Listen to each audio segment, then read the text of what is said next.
الله الرحمن الرحيم كتاب أنزلناه إليك مبارك ليدبروا آياته وليتذكر أولو الألباب صدق الله العظيم.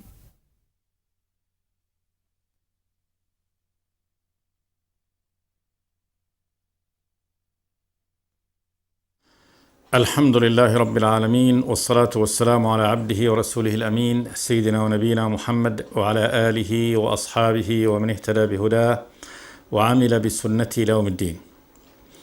وبعد، فيقول الله تبارك وتعالى: الله نزل أحسن الحديث كتابا متشابها مثانية تقشعر منه جلود الذين يخشون ربهم ثم تلين جلودهم وقلوبهم إلى ذكر الله ذلك هدى الله يهدي به من يشاء ومن يضلل الله فما له من هاد. أفمن يتقي بوجهه سوء العذاب يوم القيامة وقيل للظالمين ذوقوا ما كنتم تكسبون. كذب الذين من قبلهم فأتاهم العذاب من حيث لا يشعرون فأذاقهم الله الخزي في الحياة الدنيا ولعذاب الآخرة أكبر لو كانوا يعلمون. يمدح الله تبارك وتعالى كتابه العظيم الذي أنزله على عبده ورسوله صلى الله عليه وسلم، فيقول جل وعلا: الله نزل أحسن الحديث كتابا متشابها مثانية تقشعر منه جلود الذين يخشون ربهم. الله سبحانه وتعالى الذي لا إله غيره سبحانه وتعالى، رب السماوات والأرض، رب العالمين. الله نزل أحسن الحديث، نزل بالتفعيل التنزيل، وذلك أنه قد نزل على النبي صلوات الله والسلام عليه نزولا متتابعا في 20 سنة من عمره الرسالي صلوات الله والسلام عليه، وقبل ذلك ب3 سنوات أخرى عندما نبأه الله تبارك وتعالى بقوله: اقرأ باسم ربك الذي خلق. أحسن الحديث، لا حديث أحسن من كلام الله تبارك وتعالى، فإنه كلام الله تبارك وتعالى أحسنه معنى ومبنى، ففي معانيه قد حمل أشرف المعاني وأعظمها وأعلاها، فهو وصف لله تبارك وتعالى وصفاته وأعماله سبحانه وتعالى وسنته في خلقه جل وعلا، وبيان عظمته في مخلوقاته جل وعلا، وهو بيان لتشريعه وصراطه المستقيم سبحانه وتعالى، وهو كشفه لأنواع الزيف والباطل مما ارتكبه الناس، ودعوها إلى الخلق الكريم والطريق المستقيم.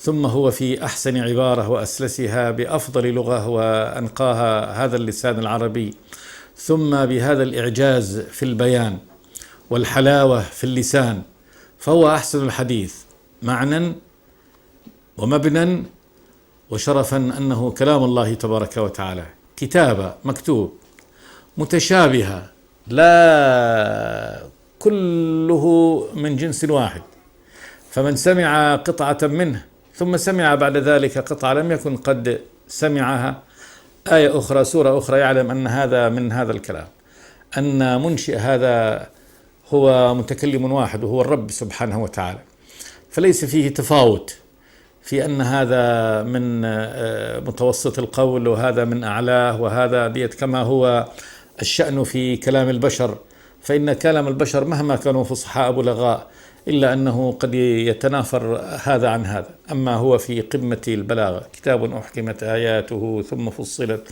من لدن حكيم خبير، فهو يشبه بعضه بعضا في معانيه وفي مبانيه وفي حلاوته، فهو كتاب كل آياته تشبه بعضها بعضا لا اختلاف فيه.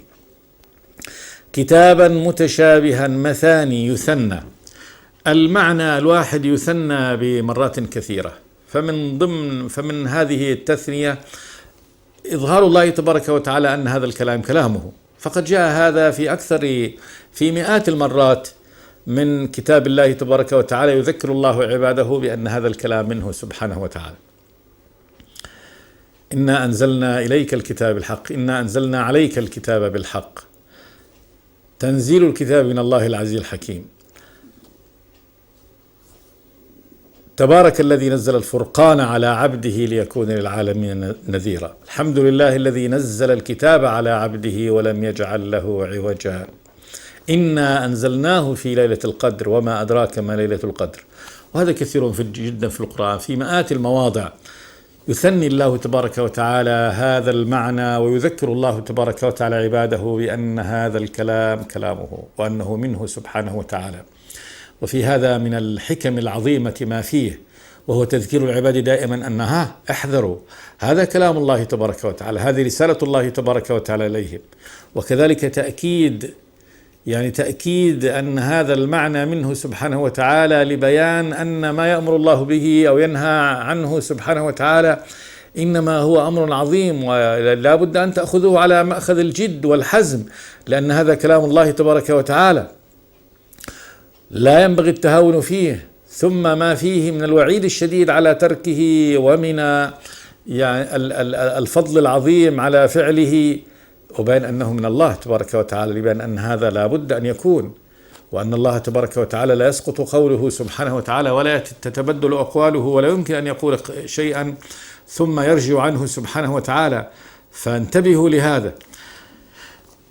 كذلك ثنيت ذكر الجنة وذكر النار وذكر الملائكة، ذكر خطيئة آدم كم ثنيت. بعض القصص ثناه الله تبارك وتعالى المرة لما في هذا من العبرة والعظة في هذا الموطن وفي الموطن الآخر، وهكذا مثانية يثنى المعنى، وكذلك يثنى في القراءة، فإنه مثاني يثنى في القراءة، تقرأ هذه السورة ثم يؤمر بأن تقرأ هذه السورة، نفس سورة الفاتحة مقدمة الكتاب، تقرأ في الصلاة في الركعة الأولى، ثم في الركعة الثانية، ثم في كل ركعة من ركعات الصلاة.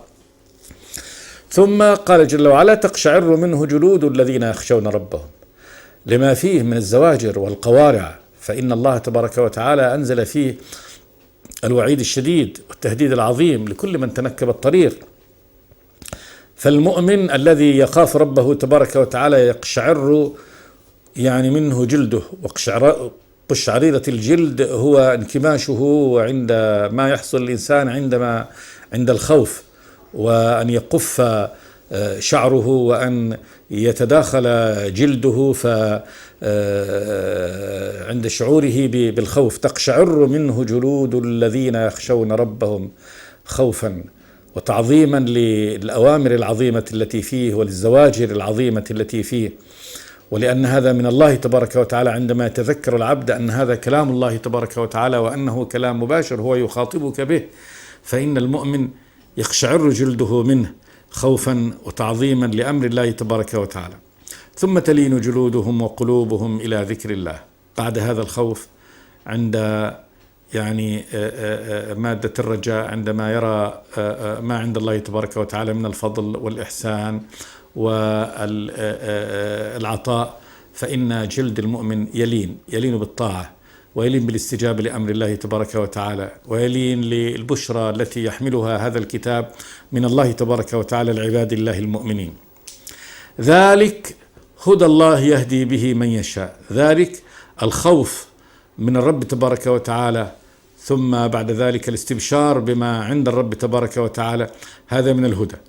تفاعل المؤمن مع هذا الكتاب، إيمانه به، خوفه من زواجره، أخذه البشر التي يبشر الله تبارك وتعالى عباده المؤمنين فيها، استجابته لأمر الله وطاعته. ذلك هدى الله، هذا هو هدى الله يهدي به من يشاء من عباده، يهدي به بهذا الهدى، ويهدي به بهذا القرآن المنزل من السماء من عند الله تبارك وتعالى من يشاء من عباده. الله سبحانه وتعالى يقذف بهداه هذا في قلب عبده المؤمن فيهديه، من يحبه الله تبارك وتعالى ومن يشاءه، الأمر كله بإرادة الرب تبارك وتعالى، فإنه يهديه إلى الهدى، إلى هدى الله تبارك وتعالى. ويجعل هذا القرآن هو مادة هداية، وذلك أن الله تبارك وتعالى وصف هذا القرآن بأنه هدى للمتقين، قال ذلك الكتاب لا ريب فيه هدى للمتقين. فيجعل الله تبارك وتعالى هذا الكتاب هداية لأهل التقوى ومن يخافون الله تبارك وتعالى. قل هو للذين آمنوا هدى، فهو هدى لأهل الإيمان وبصائر لهم.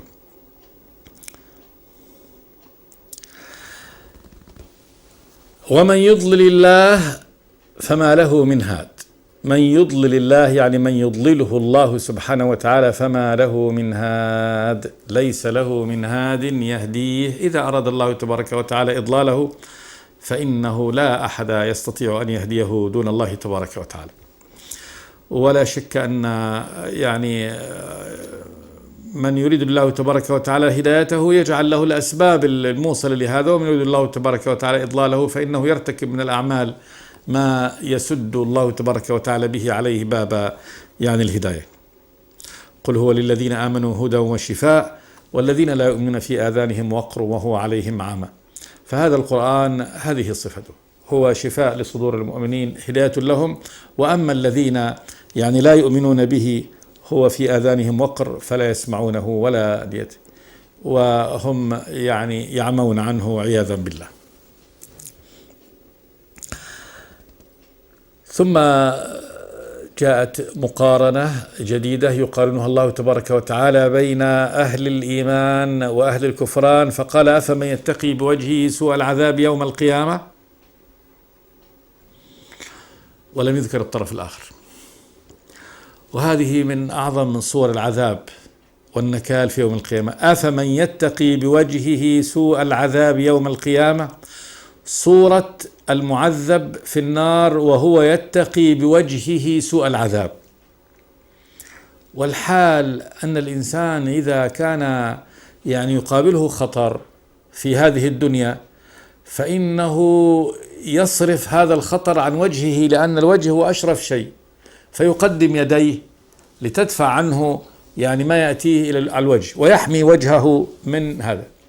أما هذا وجهه هو الذي يباشر به العذاب ويمنع به يعني العذاب عن نفسه، يحاول منع العذاب عن بقية جسده بوجهه. أفمن يتقي بوجهه سوء العذاب.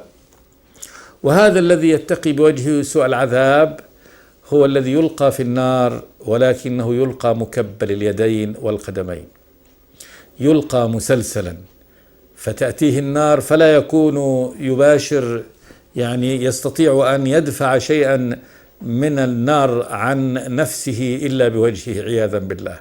فيبقى الوجه وهو أحس ما في الجسم، أكثر الجسم إحساسا وأكثر الجسم شرفا، والإنسان يكون أكثر حرصا على حماية وجهه من بقية جسده، لكن الوجه الذي هو أشرف ما فيه هو الذي يباشر به العذاب عياذا بالله.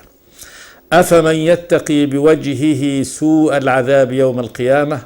وسوء العذاب العذاب السيء النار أسوأ عذاب، والحميم الذي يلقى عليه أسوأ شيء، من صب من فوق رؤوسهم الحميم يصهر به ما في بطونهم والجلود، فهو يباشر هذا العذاب بوجهه عياذا بالله. أفمن يتقي بوجهه سوء العذاب يوم القيامة، يعني أهذا يعني حاله كحال غيره، كحال المؤمن الذي يكون في غير هذا الحال تماما. أفمن يتقي بوجهه سوء العذاب يوم القيامة وقيل للظالمين ذوقوا ما كنتم تكسبون. وقيل بالبناء لما يسمى فاعله، والذي يقول لهم هو ملائكة العذاب يبكتونهم أو الرب تبارك وتعالى.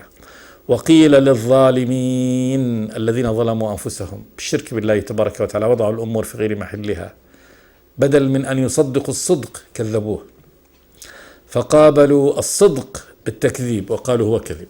جاءهم النبي بالصدق من الله تبارك وتعالى بالخبر الصادق، وعلموا أن هذا خبر صادق، ولكنه بدل أن يصدقوه كذبوه، والحال أن هذا موضعه أن تصدق الصدق، فكذبوا بالصدق وردوه وبدلا من أن يكون أمر الله تبارك وتعالى محله الاستجابة والطاعة، لكنهم وضعوا الشيء في غير محله، وضعوا في محل أمر الله، في محل طاعة الله تبارك وتعالى العصيان، فقد قلبوا الأمور كلها. فهذا ظلم، لأن الظلم وضع الشيء في غير محله. وبدلا من توحيد الله وعبادته وحده لا شريك له، ظلموا، وضعوا الأمر في غير محله، وضعوا عبادتهم التي هي أشرف يعني الأعمال، وضعوها في من لا يسمع ولا يبصر ولا يغني شيئا من الآلهة المزعومة، أو آلهة يعني ليست هي آلهة، وإنما هي عباد الله تبارك وتعالى كالملائكة وغيرهم ممن عبدوهم من دون الله. وقيل للظالمين ذوقوا، قاسوا، ليس ذوقا باللسان فقط، وإنما الإنسان يذوق بكل أحاسيسه. ذوقوا يعني هذا العذاب المهين على هذا النحو، بأن تلقى في النار يعني مقيدا مسلسلا، وإذا ألقوا منها مكانا ضيقا مقرنين، يعني حال كونهم مقرنين دعوا هنالك ثبورا، لا تدعوا اليوم ثبورا واحدا وادعوا ثبورا كثيرا. وقيل للظالمين الذين ظلموا أنفسهم بشركهم وكفرهم بالله تبارك وتعالى وصدهم عن سبيل الله ذوقوا ما كنتم تكسبون، يعني هذا الذي أنتم فيه هو جزاء الذي جاء جزاء كسبانكم، ما كنتم تكسبون الذي كنتم تكسبونه، أي من هذا العمل الخبيث من الظلم والشرك، فهذا هو جزاؤه. ثم قال جل وعلا كذب الذين من قبلهم فأتاهم العذاب من حيث لا يشعرون.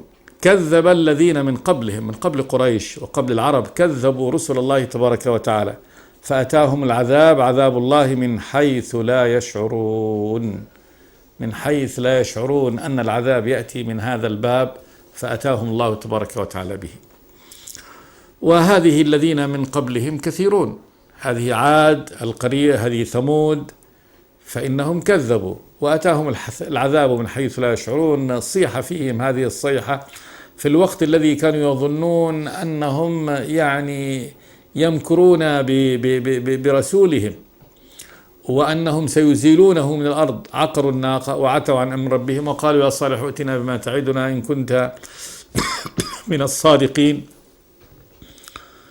وقالوا تقاسموا بالله لنبيتنه وأهله. أرادوا قتل يعني رسولهم كذلك بعدما قتلوا الناقة.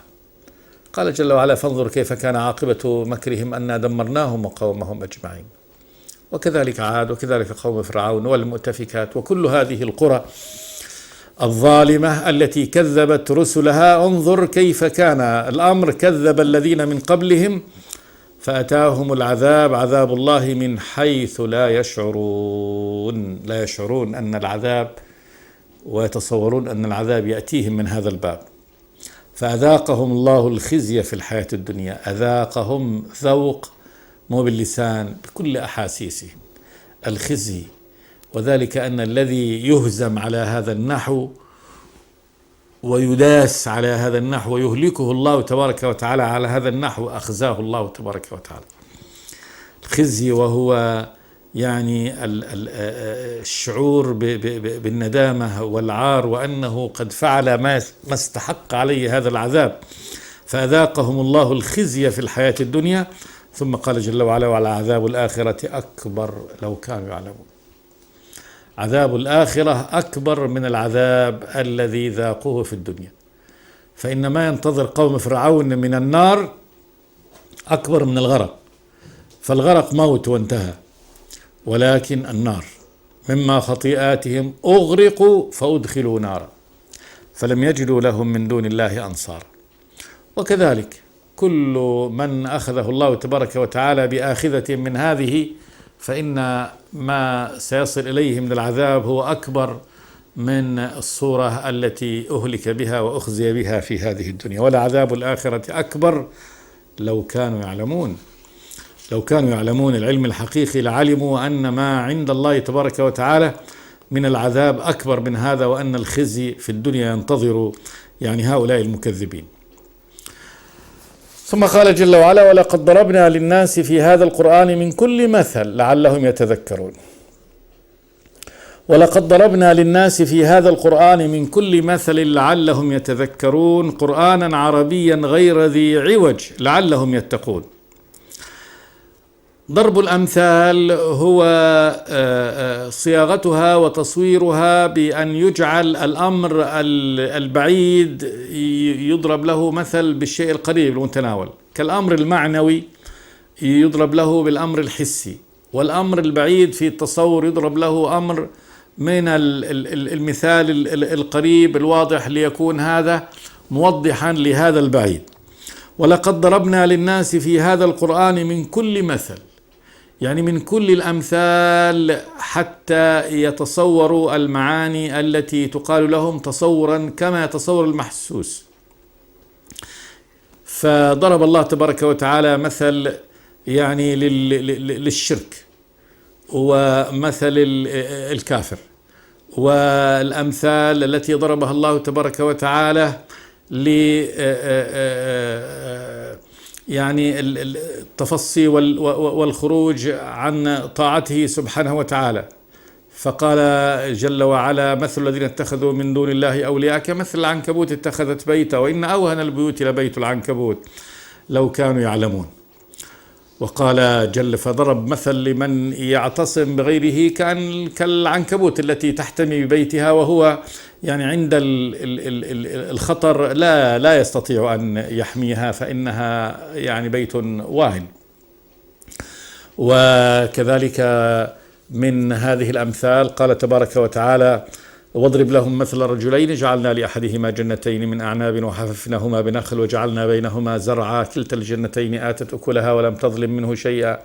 ضرب الله تبارك وتعالى مثل لسرعة زوال يعني هذه الحياة بأنها كمطرة تخرج الربيع ثم يأتي الشمس فتضرب يعني هذا الزهر النامي والروض النضير ثم يجف وتذروه الرياح. أمثال ما ترك الله تبارك وتعالى من الحقائق التي يعني يخبر الله تبارك وتعالى بها عباده إلا وضرب لها الله تبارك وتعالى الأمثال لتوضيحها وإبانتها وإظهارها. ولقد ضربنا للناس في هذا القرآن من كل مثل، من كل الأمثال لعلهم يتذكرون، تذكر استحضار هذه المعاني و ظهورها في الذهن والفهم. قرآنا عربيا، حال كون هذه الأمثال المضروبة بهذا القرآن المقروء عربي بهذه اللغة الفصيحة لغة العرب غير ذي عوج، يعني أن هذا القرآن نازل لا عوج فيه، ما في أي خلل فيه، لا خلل في معانيه ولا خلل في ألفاظه ومبانيه. لعلهم يتقون، لعلهم يخافون ويحذرون. فانظر هنا المثل الذي يقول الله تبارك وتعالى: أفمن يتقي بوجهه سوء العذاب يوم القيامة. يعني انظروا هذا، فهذا هل هناك أبلغ وأقوى في الأثر والتحذير من هذا الأمر؟ أفمن يتقي بوجهه سوء العذاب يوم القيامة. يخوف الله تبارك وتعالى يعني عباده بانظروا فإن يوم القيامة يلقى الشخص في النار مكبلا ولا يجد إلا وجهه ليتقي به سوء العذاب. فضرب هذه الأمثال وإيضاح الأمر بهذه الصورة قال جل وعلا: لعلهم يتقون، لعلهم يخافون ربهم سبحانه وتعالى، فيجعلون بينهم وبين عذاب الله تبارك وتعالى وقاية، ولا يكون هذا إلا بطاعته ومخافته سبحانه وتعالى وتعظيم أمره. ثم ذكر الله تبارك وتعالى هنا المثل لهذا في موضوع هذا السياق، وهو الشرك والتوحيد، المشرك والموحد، حال المشرك وحال الموحد. قال: ضرب الله مثلا رجلا فيه شركاء متشاكسون ورجلا سلما لرجل هل يستويان مثلا؟ الحمد لله، بل أكثرهم لا يعلمون. ضرب الله مثلا لكم أيها المخاطبين للعباد رجلا فيه شركاء متشاكسون، رجل لكنه عبد، ولكنه مملوك لمجموعة من الشركاء المتشاكسين، والمتشاكسون أي متعاندون متخاصمون مختلفون فيما بينهم على يعني خراج وعمل هذا العبد، فهم شركاء فيه، يشترك فيه 3 أو 4 مجموعة منهم من ديت، ولكن يتنازعون من سيمكث عند هذا، وكم سيمكث عند هذا، وكم سيعطي هذا، وكم سيعطي هذا. لا شك أن هذا العبد الذي تتنازعه يعني هؤلاء السادة الذين عليه أو هؤلاء الأرباب الذين يملكونه سيكون حاله بحال ردية، فإن هذا قد يخاصمه وهذا قد يعاديه وهذا قد هذا حال عبد ولكن له أكثر من سيد، وهؤلاء السادة متخاصمون فيما بينهم. ورجلا سلما لرجل، رجل آخر لكنه هذا مسلم له ولا يخدم إلا هذا السيد فقط، وهو متوفر عليه لا سيد له غيره. قال جل وعلا: هل يستويان مثلا؟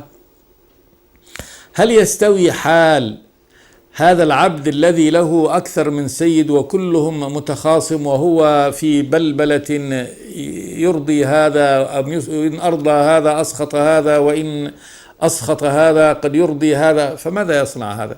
فيبقى في حال سيئة جدا. وحال رجل آخر لكنه عند سيد واحد وهو راض عنه وهو يعرف عمله فيه ويؤديه. فلا شك أن هذا العبد الذي يملكه سيد واحد ولا تتنازعه إرادات مختلفة أحسن حالا، لا مقارنة بين حال هذا وهذا. فهذا حال المشرك.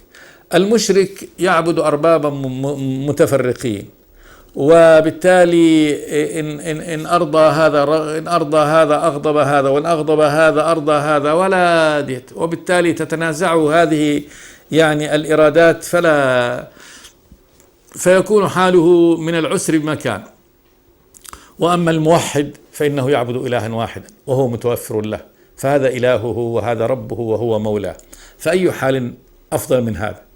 فالحال أن من يعبد ربه يعبد الرب الواحد الذي لا إله إلا هو، حاله مستقيمة وميسرة، لأنه لا إله له إلا الله تبارك وتعالى فهو يعبده.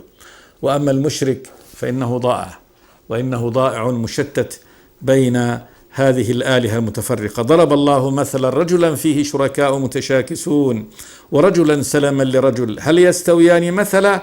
الحمد لله، كل المحامد له سبحانه وتعالى، لأنه هو الذي يستحق الحمد وحده، والحمد كله، لأنه لا فضل ولا خير إلا منه جل وعلا. الحمد لله. ثم قال جل وعلا: بل أكثرهم لا يعلمون.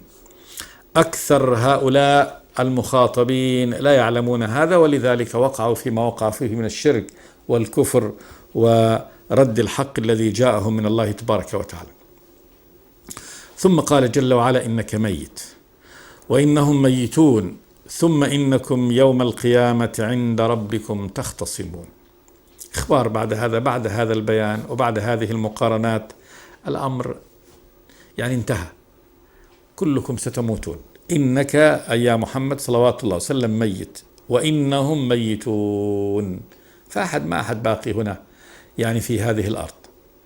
ثم إنكم يوم القيامة عند ربكم تختصمون. العبرة بعد ذلك يوم القيامة عندما يكون هناك يعني فصل القضاء، وتحصل الخصومة بين الرسل الذين أرسلهم الله تبارك وتعالى وبين أقوامهم، ثم تكون حكومة الرب تبارك وتعالى، حكم الرب على هذا النحو: فمن أظلم ممن كذب على الله وكذب بالصدق إذ جاءه أليس في جهنم مثوى للكافرين والذي جاء بالصدق وصدق به أولئك هم المتقون لهم ما يشاءون عند ربهم ذلك جزاء المحسنين.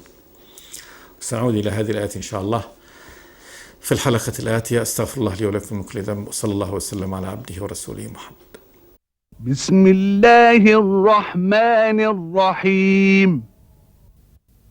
كتاب أنزلناه إليك مبارك ليدبروا آياته وليتذكر أولو الألباب. صدق الله العظيم.